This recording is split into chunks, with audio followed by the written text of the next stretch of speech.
Hello students, in today's lecture we are going to learn the new topic, that is gel electrophoresis and different types of blotting techniques that are used in molecular biology techniques. So to start with, first we will learn about what is gel electrophoresis, because this is the basic technique we need to know before you learn the blotting technique. So we will learn first the agarose-gel electrophoresis, what is the principle, how it is being done, and then we will move on a blotting techniques. So agarose-gel electrophoresis is a method to separate DNA or RNA molecules by their size and charge. Usually it is used to detect the DNA, RNA and protein bands onto a gel, and this is generally achieved by moving these biomolecules, negatively charged nucleic acids or generally the proteins which have positive or negative charge, through an gel matrix. Usually used gel matrix is agarose gel matrix under the electric field. That's why the technique is known as electrophoresis. Electro means under electric field, phoresis means movement. So it is nothing but the movement of biomolecules under the electric field. So in this gel matrix, shorter molecules moves faster while and also migrate faster than the longer ones. So as the molecules are getting separated by their size, the shorter molecules will run faster, the longer or larger molecules will remain behind. So the principle is it is nothing but the separation of biomolecules from each other on the basis of their size, charge and shape. The basis of separation depends on how the sample and gel are prepared. So means how you will get the band separated onto a gel. It usually depends on what type of sample you are using and which material gel you are preparing. So based on that, the separation will happen. Now in this image you might be seeing that there is a mixture of certain proteins is there. So first, in Western blotting, what we need to do, we first have to isolate the positively charged and negatively charged protein molecules based on their charge, and then further we will separate them on the basis of their size, like larger molecules, moderate or medium sized molecules and smaller molecules, and then we'll analyze, identify and purify these molecules for further characterization. Now what you need to carry out the electrophoresis is generally you need a assembly of various apparatus, like you need an electrophoresis tank in which you will place your gel at the middle ramp, and you will pour the buffer into the wells which are there aside the middle rack. Then you need a gel casting tray to prepare the gel and cast the gel. You need comb of various sizes in order to create the wells within the solidified gel. You need a power pack, electronic or electric power pack, to which you will connect your rods. Like your lead is generally connected to a power pack and the current will pass through these points, like through cathode and anode. So what is agarose? Agarose is nothing but a linear carbohydrate polymer extracted from seaweed or agarobioes. It's nothing but a powder, actually, carbohydrate polymer powder extracted from a seaweed or agarobioes or red algae cell walls. And it creates a porous matrix as it gels. Means whenever we try to prepare the gel from agarose, we have to add that agarose into a solution. We'll have to heat it, and once it started heating, it goes into the solution, and as it cools down it will solidify in the gel. So under the electron microscope you can see the small pores within the agarose gel matrix. It's like a spongy like structure, which is actually a solid, but within it you have small pores, and generally the size of these pores depends on how much percentage, how much higher amount of agarose you add into the solution. So higher the concentration of agarose, lesser will be the pore size of the gel will be there. That means concentrated the agarose solution will be smaller will be the size of pores within the gel. So that is the relation between agarose and its concentration within the solution. Now to prepare the gel, what we need? We generally need a casting tray, we need a comb. Casting tray is generally used to cast the gel within a particular size. Like for example, for smaller gels, we generally use 5 by 10 size of gel casting tray. For larger gel preparation, we'll require the larger gel casting trays. So it is generally available in variety of sizes and composed of UV transparent plastic or acrylic. The open ends of the trays are closed, like these are the open ends. We have to seal it either using sellotape or by using the casting tray tapes. Then it is generally removed prior to the electrophoresis. Then next thing we require is comb. Comb is to generally create the small depressions or wells within the gel. So when you pour the gel into this casting tray, immediately after you have to put these combs at the notches given at the edge of the gel tray or either at the middle of the gel tray. You can put these combs anywhere, either at the middle or at the edges of the gel. The comb is placed in the liquid agarose after it has been poured, and removing the comb from the hardened gel produces a series of wells used to load the DNA. So the main function of adding the combs into the gel is to create the wells within the gel to add or load the DNA sample. So the next thing we need to do is staining of DNA. So your DNA is generally don't have any color, so it is invisible. To make the DNA fragments visible after electrophoresis, DNA must be stained with certain dye. So the commonly used dye is ethidium bromide. When it bounds to DNA, it generally fluoresces under ultraviolet light. Like it gives out reddish orange color whenever the gel is kept under UV UV transilluminator.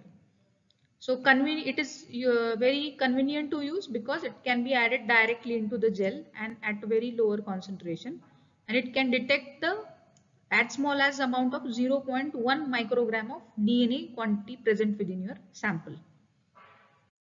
Now this ethidium bromide, whenever it is added into the gel, it generally stain the gel. Its concentration used is 0.5 to 1 microgram per ml. So usually 1 to 3 microliters of DNA per 100 ml of agarose gel is enough for staining the DNA sample. So it emits the fluorescent light, usually red or orange tinge fluorescent light whenever it is detected under the UV light. The bands are detected under the UV light. How it stains the DNA sample? It usually intercalates between the bases of nucleic acids. Like in your DNA sample or in your DNA structure, you have bases like A pairs with T, C pairs with G. So you have certain bases in each group, minor or major group. So your ETBR usually intercalates between these DNAs, these ladders, and that's why whenever you see this DNA sample which is stained with ETBR under UV light, you usually observe these kinds of bands, orange, red fluorescent bands under UV light, which is very much helpful for detection of DNA fragments. Sample preparation, how the sample is being prepared. Usually whatever your DNA sample is there, your sample of DNA needs to be stained with ETBR. So you first take the DNA sample, you add a bromophenol blue or bromothymol blue BTB dye as a stacking dye, and usually your ETBR is present within your gel.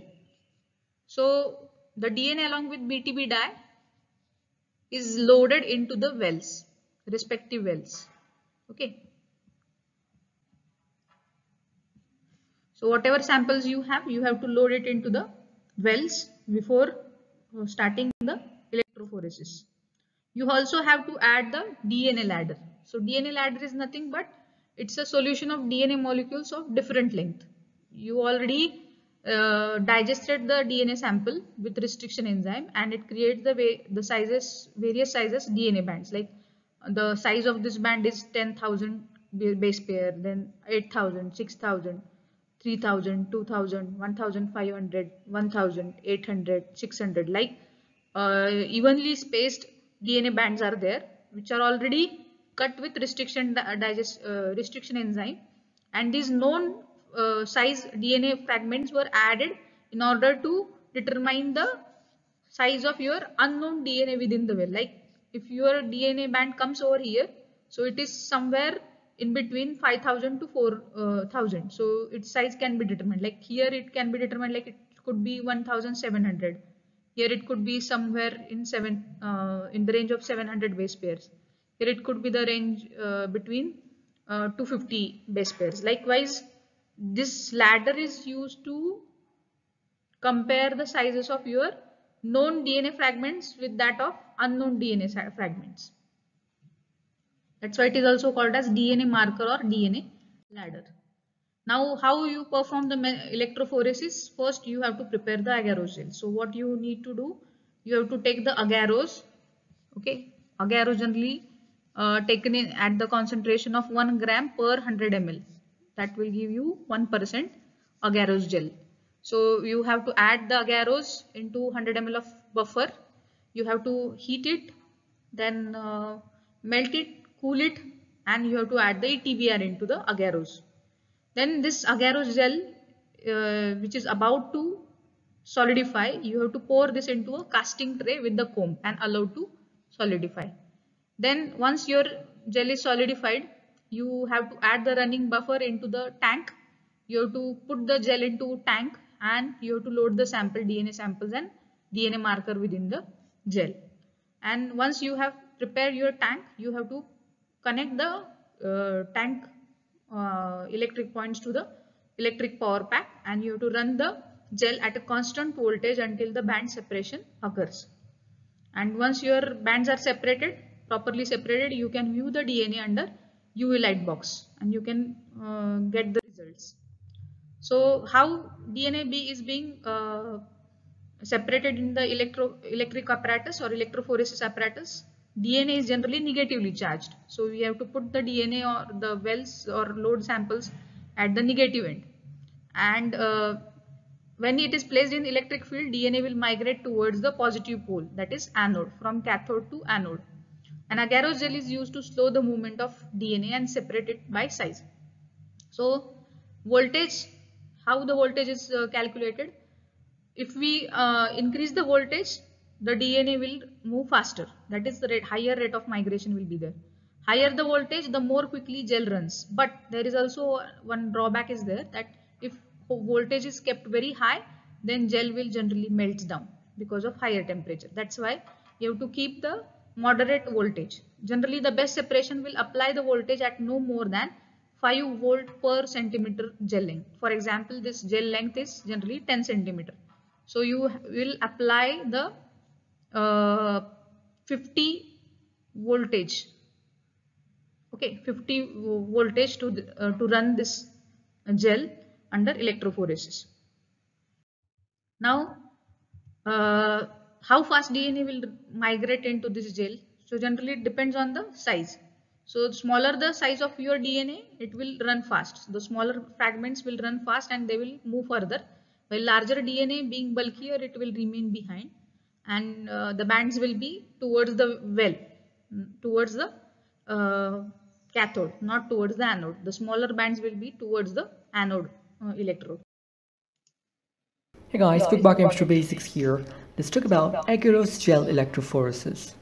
Agarose gel electrophoresis is a technique used for separation of DNA, RNA, and sometimes large proteins. It is widely used for the separation of DNA. Depending on the size of DNA which is to be separated, the concentration of agarose is kept between 0.8 to 2%. Agarose is prepared by dissolving agarose in an appropriate buffer. Usually TAE or TBE buffers are used. The same buffer is also used in the buffer tank to run the gel. The mixture of buffer and agarose is boiled for a few minutes. The boiling ensures that the agarose is uniformly dissolved in the buffer. The agarose is then mixed with ETBR and poured in the tray. Once solidified, the gel can be used for electrophoresis. For analyzing DNA samples, about 2 to 5 microliters of sample is mixed with a drop of bromophenol blue and loaded in the gel. Bromophenol blue is a dye used to monitor electrophoresis. The electrophoresis is carried out at an electric field of 5 to 10 volts per centimeter.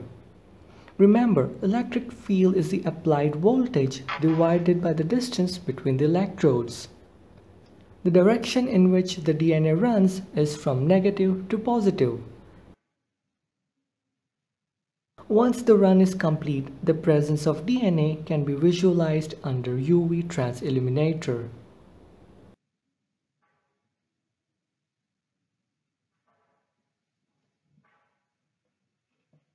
So that's all about the animation on agarose gel electrophoresis.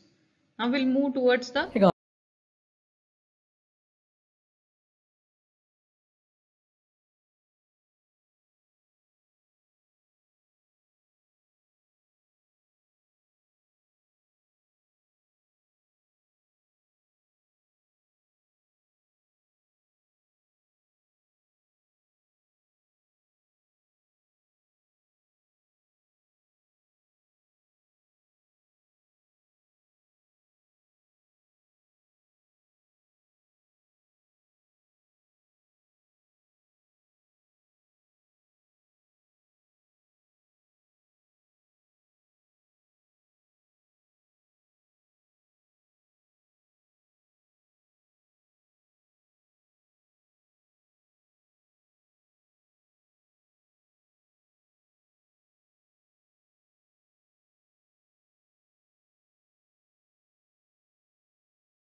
blotting technique. So what is blotting? Blotting is nothing but these are the techniques for transferring DNA, RNA and proteins onto a carrier so that they can be separated, and often follows the use of gel electrophoresis. So it is nothing but separating the DNA, RNA using gel and then blotting these molecules or these biomolecules onto a nitrocellulose or nylon filter. So we blot these fragments or bands onto a carrier or a paper, and then we hybridize it with certain probes and will detect the particular DNA present within these bands. So the entire technique is known as blotting. So according to the type of the molecule we blot, the blotting techniques are further categorized as an southern blot, which is used to identify DNA, then northern blot generally used to identify RNA, and western blots generally are performed for protein molecules. So according to the molecule we detect in the particular technique, we name it as an southern blot for DNA, northern blot for RNA, western blot for protein. Actually, the southern blot technique was devised by scientist E.M. Southern. That's why the name given to this blotting technique is southern blotting. While rest of the other names like northern and westerns, they came like an analogy. There is no any scientist of that northern or western name is involved in devising these techniques. Now we will first learn about southern blotting. Southern blot is nothing but a method for probing for presence of specific DNA sequence within the DNA sample. So whenever we wanted to identify a particular DNA sequence within a DNA sample, we will go for Southern blotting. In this technique, first DNA samples are separated by gel electrophoresis, and then these DNA bands which were separated using gel electrophoresis, they are transferred onto a membrane, either nitrocellulose or nylon membrane, by a blotting technique via capillary action. The membrane is then exposed to labeled DNA probe that has a complementary base pair sequencing with sequence of the DNA of interest. And then generally this blotting takes place. We hybridize the DNA of our interest with that of the DNA probe, and then we'll detect the presence of particular band onto nitrocellulose membrane. So generally it is less commonly used technique, because nowadays PCR or other modern techniques are generally used to detect the DNA sequences of our interest. But still it is used in some applications such as transgene copy number measuring, then transgenic mice, or in the engineering of gene knockout embryonic stem cell lines. So we'll learn about the technique by seeing this animation. Southern blot is a classic technique in molecular biology that reveals information about DNA identity, size, and abundance. And it can be used for detection of a specific DNA sequence in DNA samples. The first step in Southern blotting is the digestion of the DNA samples with an appropriate restriction enzyme. A restriction enzyme, also called restriction endonuclease, is an enzyme that cleaves DNA into fragments at or near specific recognition sites within molecules known as restriction sites. Once the restriction enzyme is added, the samples are incubated at 37 degrees Celsius overnight. Restriction enzymes recognize a specific sequence of nucleotides and produce a double-stranded cut in the DNA. Therefore, various DNA fragments of different sizes are obtained. Then, the DNA fragments produced by restriction endonuclease digestion are separated by gel electrophoresis. For gel electrophoresis separation, a loading buffer is added to the DNA samples, and it is used as a tracking dye, which migrates in the same direction as DNA, allowing the user to monitor the progress of the separation.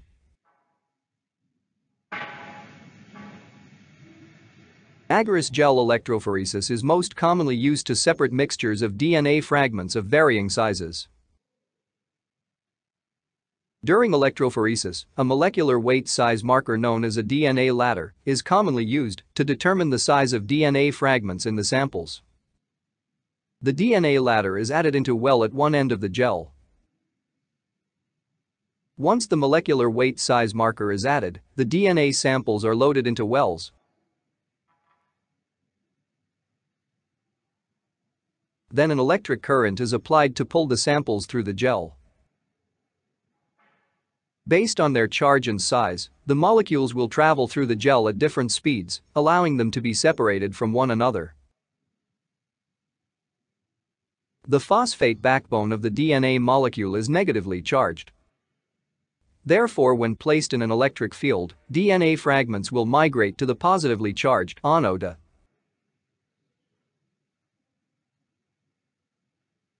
Because all DNA fragments have the same amount of charge per mass, small fragments move through the gel faster than large ones.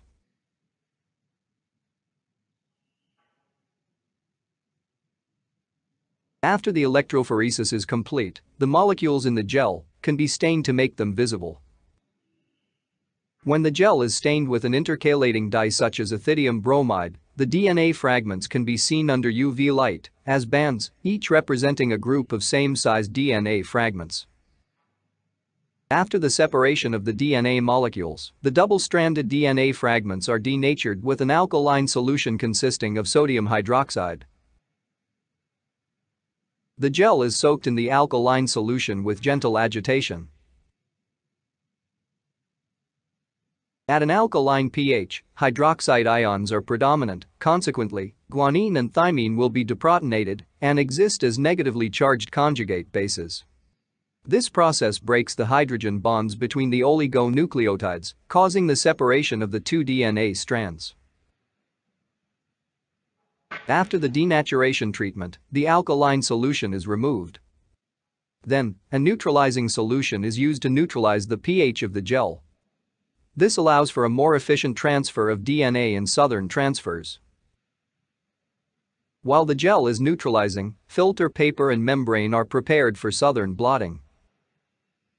To transfer the DNA fragments to the membrane, a transfer buffer, a solid support, and a sheet of blotting paper acts as a wick for the transfer solution are used. The wick is placed over the solid support in the transfer reservoir, so the ends will be in the transfer buffer. Then, it is wetted with the transfer solution. Next, pieces of extra thick blotting paper are placed on top of the wick. Then, they are wetted with the transfer solution. Once the gel is neutralized, it is placed on the thoroughly wetted wicking paper.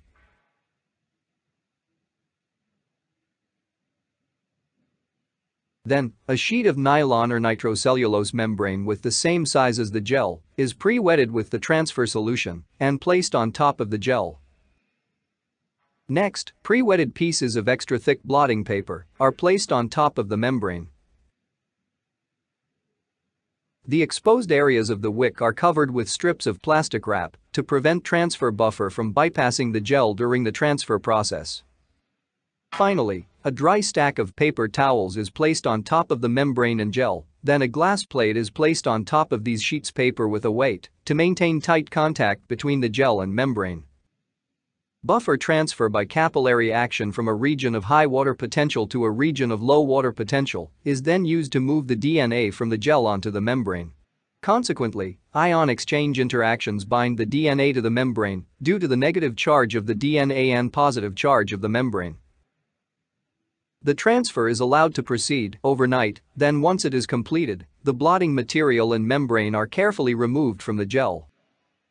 Next, the membrane is briefly rinsed to remove any agarose that may be stuck during the transfer. Then, it is exposed to ultraviolet radiation to permanently attach the transferred DNA to the membrane. After attachment of the DNA fragments to the membrane, hybridization with radio-labeled DNA probes is performed. The membrane is placed in a bottle containing a pre-hybridization solution, which is used to reduce non-specific hybridization with the probe. Next, the bottle is incubated in hybridization oven at 42 degrees Celsius for 2 hours.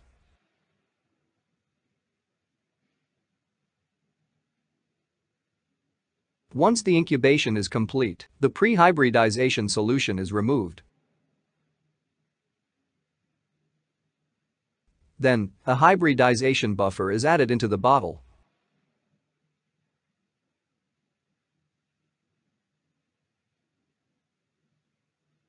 Next, labeled DNA probes are added to the hybridization solution.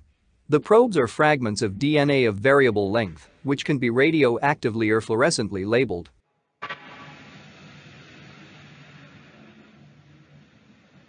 Once the hybridization probes are added, the bottle is incubated overnight in the hybridization oven at 42 degrees Celsius.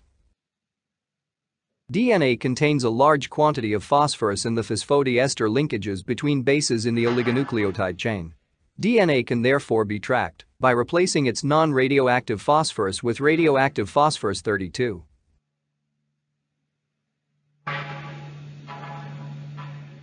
The radioactively labeled DNA probes hybridize to their complementary sequences in the DNA fragments.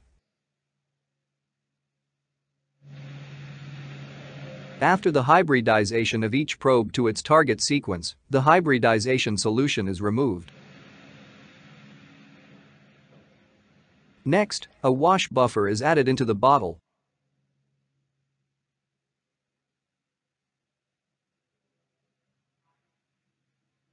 Then the membrane is incubated at 52 degrees Celsius for 30 minutes.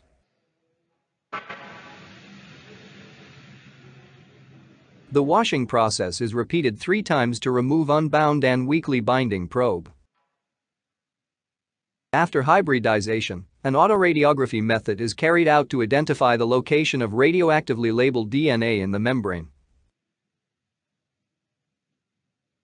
The southern blot filter is placed inside a light-proof cassette box. Then, an X-ray film is laid over the top. The cassette is closed and left for several hours to several days. The radioisotope labeled DNA exposes the film, which when developed shows a pattern of black bands that indicate the positions of labeled DNA in the blot membrane. Subsequently, these informations can be used to determine which gene is present in each sample.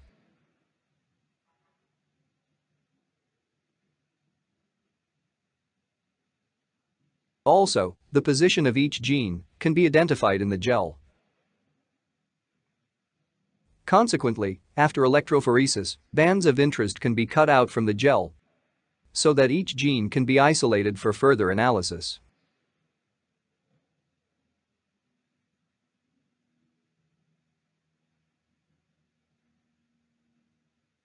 So this is all about southern blotting.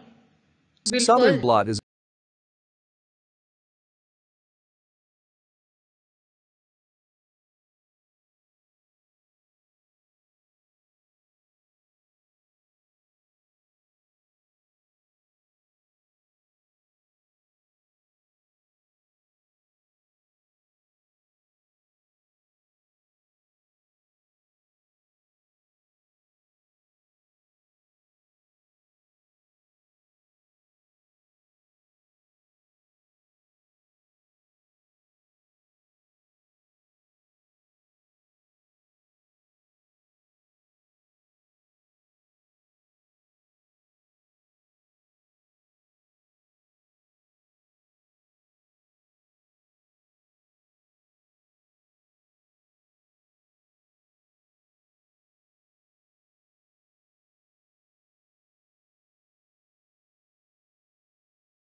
We'll move towards the next technique, that is Northern blotting.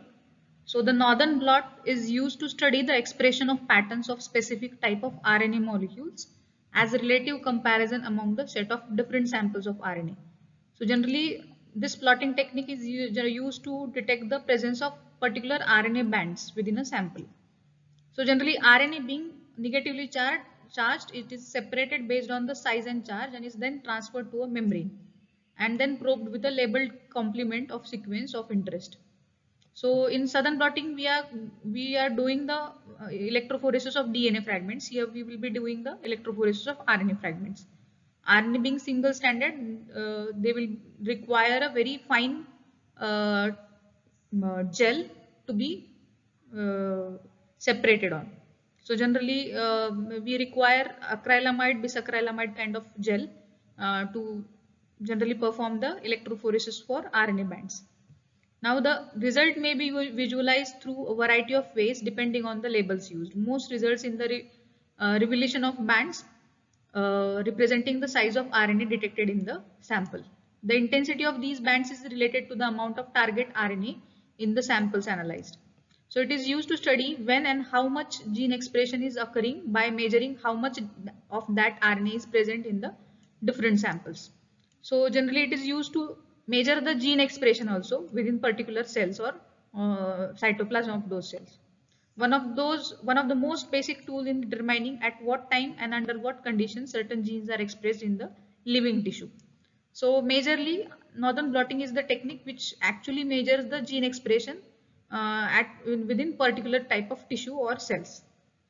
So we'll see the animation of Northern blotting in this animation We video. understand that the genome of each organism contains thousands of genes. Each gene or DNA sequence is transcribed into RNA and then RNA is translated into proteins that play various roles in the body of an organism. Suppose gene X is present in the genomic DNA of a mouse. Now, we want to know how much active is this gene in different tissues of the mouse. Let's say, how much active is gene X in the cells of the liver, heart, and intestines of the mouse. By term active I mean, at a given time, how actively this gene is transcribed. In biological vocabulary, we want to study the level of gene expression in each case. Level of gene expression can be easily determined if we find out the amount of RNA transcribed from gene X in each tissue. For this, we need to do two things. First, isolate RNA from the different tissues of the mouse. And second, detect and quantify the specific RNA, that is, RNA transcribed from gene X. The technique which will be suitable for this kind of gene expression analysis is Northern blotting. I have already explained the term blotting in the previous video lecture. We also know that when we use the blotting technique for the detection of RNA, then it is known as Northern blotting. The overall technique and the steps involved in Northern blotting is almost similar to what we have studied in Southern blotting. There are few differences that we will discuss today. Let's begin. The first step in Northern blotting is RNA gel electrophoresis. The RNA molecules isolated from cells are separated, according to size, by gel electrophoresis. RNA molecules are negatively charged, so they move from negative to the positive electrode during gel electrophoresis. Now we know that RNA is a single-stranded nucleic acid. But still, this RNA gel electrophoresis also includes the denaturation step. This is because RNA molecules fold onto themselves. And because of intramolecular base pairing, they form secondary structures. So, if we want to separate them on the basis of their molecular weights, we need them to bring in the linear shape. Otherwise, the secondary structures of RNA molecules will affect their electrophoretic mobility during gel electrophoresis. So, to denature RNA, formaldehyde is used as a denaturing agent. Thus, denaturing gel electrophoresis is used in this step. The second step is blotting. The separated RNA molecules are now transferred from the gel to the suitable solid support such as the nylon membrane. The method of transfer is similar to the traditional blotting method we discussed in the southern blotting. The third step involves hybridization with probe and washing. Suppose these bands are the RNA molecules on the nylon membrane. For the detection of these RNA molecules, first, we need a probe that will specifically bind to these target RNA molecules. The probe can be a complementary labeled RNA sequence or labeled complementary DNA sequence. When nylon membrane is incubated with these probe molecules, probes will bind specifically to their complementary target RNA molecules. Unbound probes are removed by washing. In the fourth and final step, detection is done. Again, detection and visualization method depends on the type of labeled molecule we used for hybridization step. So, these were the steps involved in the northern blotting. The main applications of northern blotting include gene expression studies such as to determine when and where a particular gene is expressed, to identify the presence of closely related species, to determine the size and abundance of RNA, for the analysis of RNA processing. Modern methods such as PCR have replaced the methods of southern and northern blotting. This is because PCR and PCR-based techniques are more simple, quick and of more precise nature. That's all in today's video lecture. Thank you for watching. So that's all about northern blotting We technique. understand that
The next technique is Western blotting.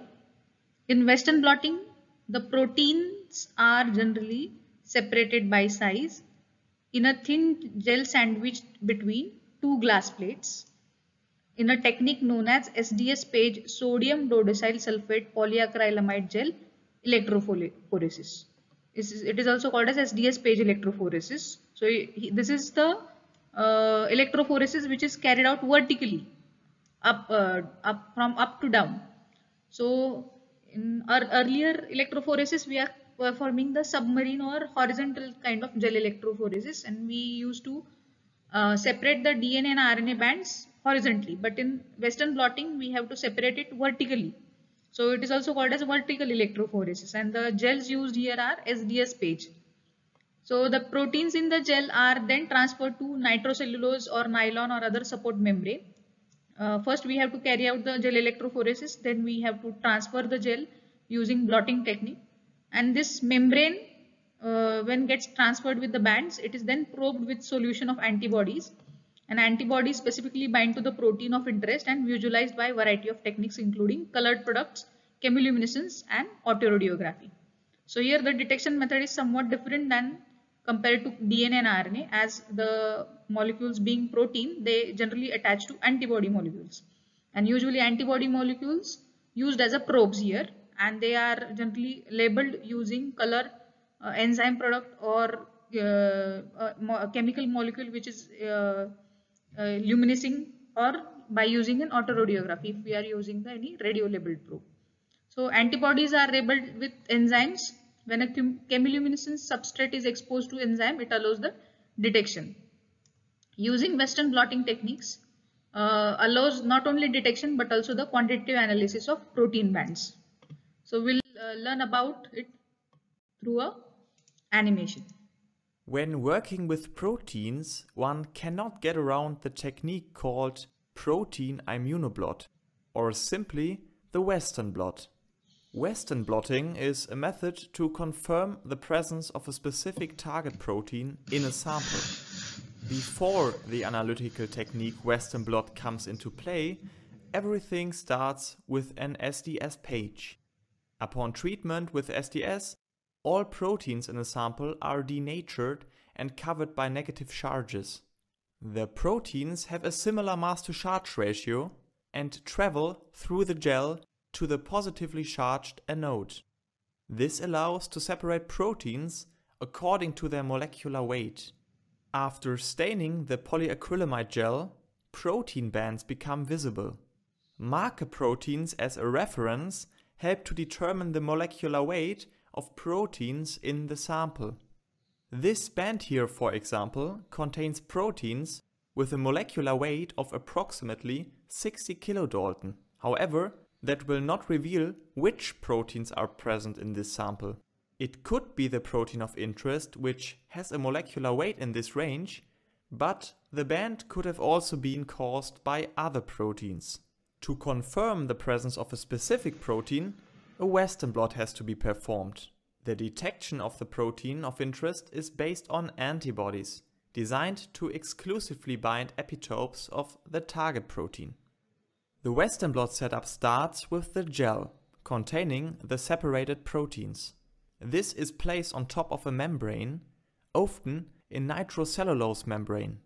This membrane is capable to bind large amounts of protein. Later, the idea is to transfer the proteins from the inside of the gel onto the membrane. This gel membrane construct is flanked on both sides by filter papers. All parts here are soaked in buffer to facilitate the electricity transmission later. Finally, everything is fixed between the cathode and the anode.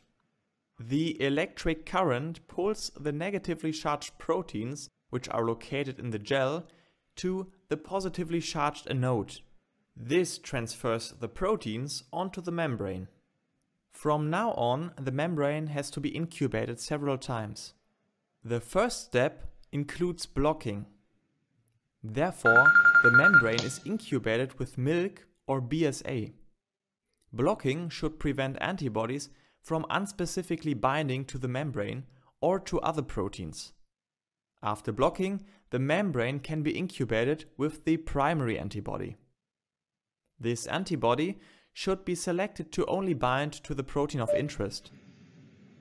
After incubation with this primary antibody, a washing step will wash away the unbound antibodies while not removing the antibodies that are bound to the protein of interest. The next step involves the incubation with a secondary antibody, which has to be specific for the primary antibody.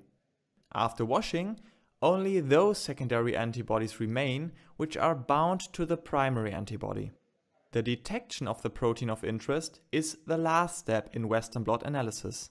For that purpose, the secondary antibodies are conjugated to an enzyme. For many Western blot assays, secondary antibodies are conjugated with horseradish peroxidase. The protein of interest is bound by a primary antibody. The secondary antibody binds to the primary antibody, and when the membrane is incubated in a substrate mixture, the enzyme converts the substrate, thereby producing a chemiluminescent signal that visualizes the protein band. The presence of the target protein in these samples has been confirmed.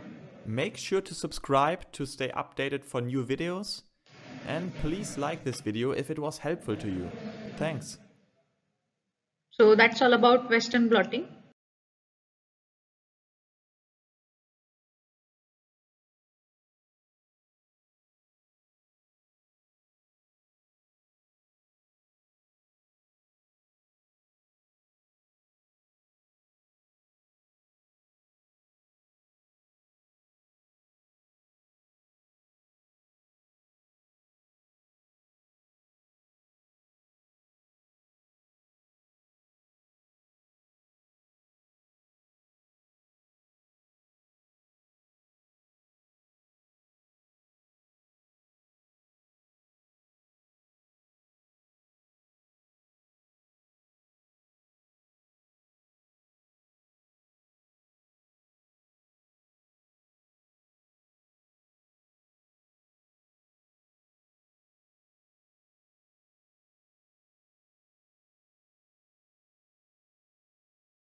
So when we compare these three techniques with one another based on parameters like molecule detected, gel electrophoresis, the gel used for electrophoresis, gel pen pretreatment, blotting method, probes or detection system, what we see is southern blotting we use the double stranded DNA. In northern blotting we use single stranded DNA, RNA, mRNA, and for western blotting we use the proteins for detection.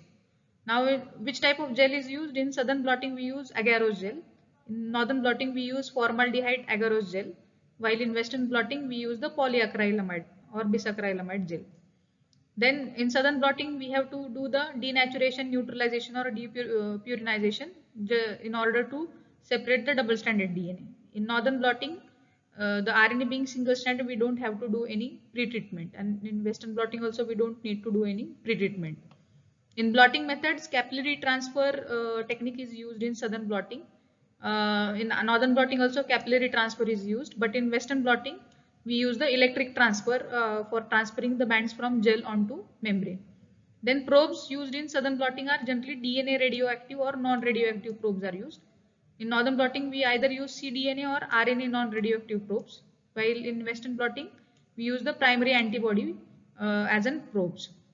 Detection technique in southern blotting is autoradiography, chemiluminescence or colorimetry, while in northern blotting we use autoradiography and in western blotting we use chemiluminescence or colorimetry.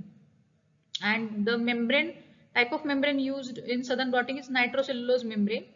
In northern blotting it is diazobenzyl oxymethyl CBDM kind of membrane, and in western blotting generally membrane nylon 66 or nitrocellulose membrane is used to blot the bands. So this is the comparison between southern, northern and western blotting technique. Now, which kind of applications these techniques have in molecular biology is mainly the identification of recombinant DNA clones carrying the desired DNA insert. We can identify these rDNA molecules using any of this, generally the southern blotting technique as it concerns with DNA. Then identification and isolation of genes or specific sequence for cloning. Okay, so genes again implies the DNA molecule within it. So southern blotting technique is utilized for this. Then confirmation of integration of DNA inserts in the host genome and its expression in the transformed cells.